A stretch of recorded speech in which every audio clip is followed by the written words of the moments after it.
lwaki mu bayimbi bonna basazeewo balibuuziza bo, but I think it's because balabye nga gundi Mr. Gabriel yabanyonyodde nti abadde mu Uganda emyaka 10, so alabye brand yange bwezeetambulamu n'alaba progress gye mbaddeko gino emyaka gyonna n'asalawo nti ajoininge anteeke ku gundi ku collection ye nti ngi promoting entambule nayo nga ambassador. Oli ku perfume yekka oba n'ebirala byakola? At the moment tuli ku perfume. Yes, tuli ku perfume ebirala bayinza okubigattako mpolampola, ayinza okuba nze ayinza okuba omuntu omulala abi representing, but nze I'm on the perfume called My Woman. twalabye nga invitation eriko omukyala Cindy Sanyu netugamba Cindy Sanyu agenda kujjanga ye tatugenza okulaba ate n'omwami agiddeko netugamba ye babiri bonna ba ambassador oba omu ye ambassador. Nedda nga bw'olaba nti ne ttiimu yonna nze nayo, my agent is here, my assistant is here, ttiimu ntambula nayo. Omwami owange azze wano kunsupportinga nga mukyala we, naye olusabeera ne events eza movies z'abalaunching n'ebyo byonna nange nembeerawo kyaza okukola leero. Perfume eno ya muntu wa bbeeyi yekka oba ne kubanga obugidde wano mpulidde muntu abantu bageto ate mugenzi okukakana mpulira $, simanyi $2. Perfume yo bagitunda $2, naye abadde abanyonyola nti waliyo perfumes nnyingi. Eno perfume eya My Woman ye ya $2. naye kati balina perfumes endala smaller size which are going to be ebbeeyi entono. Just abanyonyola because they were talking about My Woman yeyo keri ku $2, but waliyo perfumes endala eziri cheaper. Omuntu yeetaaga okujja ku Arena Mall ku dduuka lyabwe ategeere nti waliyo zino endala because there are so many other perfumes. Endorsement yakumeka mulamu eno nanga sizibalangako no situnaakawo nenzibala mbu yene endorsement oba ey'okumeka simanyi. Yes, but it's not my first time to be endorsed, but for a perfume, yes, a perfume esoose. zina kyezigatta ku muyimbi kuba abamu badde bazikozesanga weekoni kugamba nno bo balina investment nyingi kitegeeza bo baakabi nnyo mu music. Yeah, zina kyezigattako financially, but also zongerako influence y'omuntu gy'akoma okulaba in many products, gy'akoma okwagala okutegeera n'okwagala okufollowinga. So yes, zina impact. So tulowooze ti nno kati bwe kibanga zina influence ezigattako bato yeyongeddemu amaanyi. Bino tebikwatagana ne bato. No, not at all. Kino kyo kiri personal. Omuntu ali ayinza okugamba gegana amaanyi ga bato agabadde mu media bato yereese bino. Nedda, the CEO Gabriel na meeting 10 years ago Autospanga nkola shows zange za live. So ne tunajja nga alaba shows zange yatandika nga fani n'ategera brand yange bwetambula aze atekamu support every once in a while. Bwe kityo bwe tukoze tekize recently nti amaze kuwulira ebya bato n'agamba kambuukire train etambula. Nedda, our partnership has been happening for a long time. Kyakutwadde ebbanga ky'okusalayo bangi butuddeko tuziteyo ne tulaba abantu ab'enjawulo ku social media nga bagamba bwe tolina investment team yonna nga bakugeraageranya ku mukyalo oli nti alina nnyingi. Kisinzira endorsements abantu bali tebazitunulira nga competition mbono yasinga endorsement oli ki. Nze nokwata ku brand nga nkwatagana nayo ne brand ngitegeera ng'omuntu, not because ndabye sente ku check.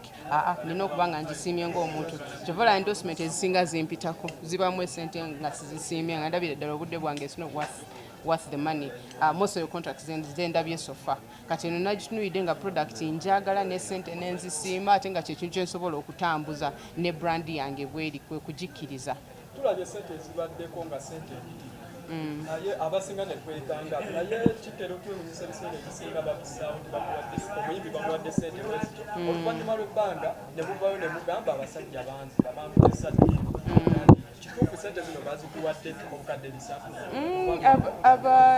Ezo deals endala nze sizibeera. You understand, muntu ntegeera ntunulira contract nengisomamu netuteekamu balooya okumakinga sure nti ekyo kyetugenda okulangirira gye kiri kuba asaagala kudda enkyate neswaze mu bantu batudde mu kulwana nedda. So kiri legit, kitudde mu butuuzi oba tinkirabye leero. Yampa contract in about a month ago. Nenjitamu ne balooya na buli kimu okumakinga sure nti buli kimu kigenze bulungi. Otuuka okulangirira wano akajja kabadde katuuse already. So, today we're just announcing the partnership. So yes, buli kimu kiri legit. Katugendeke omwami bato eno yo omukyalo omwagira agende mu bato oba jasi yakoze bibye nga ye.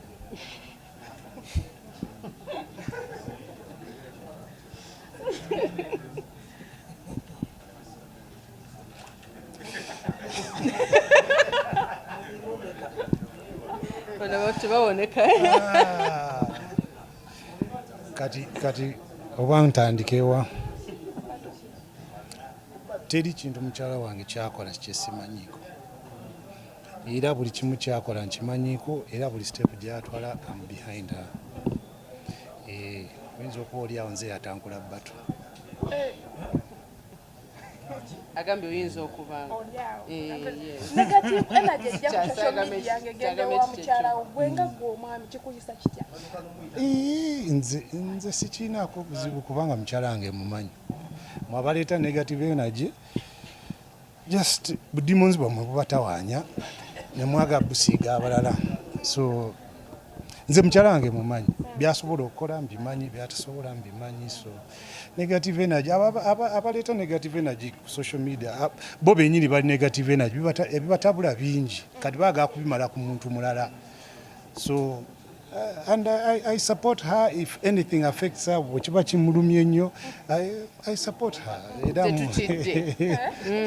Negative energy is not a scare. Omukyala ennaku zino bamuwa erinnya erya Nokia gwenga omwami waliwo okaminga oba kugenda n'ekiriwo naye tolaba nti kati Nokia esinga iPhone ku internet simanyi bulungi oba tokimanyi genda ku internet kati Nokia ekizibu kye kiri ku Nokia this year let me tell you about Nokia. This year Nokia rebranded. What do you mean? This year Nokia rebranded, and Nokia is not just phones. Ne abantu abasinga mu butamanya balowooza nti Nokia is an old brand of phones. Nokia is like ahead of technology right now. Bw'okinoonyerezaako. Ne ate my first phone was a Nokia and I loved it and I still have it. So. An iPhone.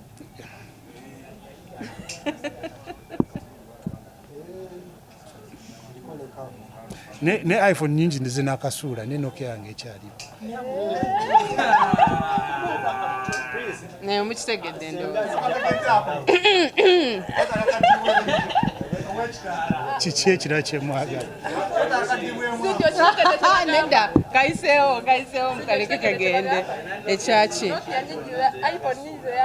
nkiwulidde naye yo Nokia weeri mukitegedde sigenda kunnyonnyola asitegedde my name is Okuyo. Yes. Nokia yange ayaga ngikulage the phone nnyo iPhone doesn't have a life. iPhone doesn't have a longevity. iPhone can't last in my hands. It can't last 5 years because every year there's an iPhone. Why should I stay on the last when there's a new one? But when was the last time you say Nokia? Era bw'ogendayo ekyaliko